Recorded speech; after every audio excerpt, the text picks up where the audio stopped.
verify those documents that have come into the DOJ, no? And as of today, wala pa po tayong nare-receive na notice of any warrant that has been issued by the ICC.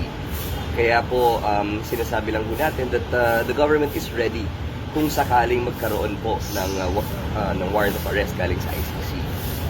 Usually po, kagaya po ng sinabi ni Undersecretary Claire Castro kanina sa kanyang briefing, ay dahil hindi na po tayo member state, baka hindi po dumaan sa normal process yung pag-serve ng notice sa atin, no?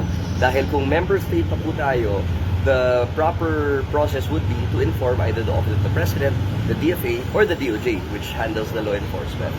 So, dahil po hindi na po tayo miyembro, ay pwede naman silang dumiretso sa law enforcement agency, pwede rin silang dumiretso sa third-party country na miyembro pa din ng ICC. So, medyo malawak po yung magiging mga options ng ICC ngayon dahil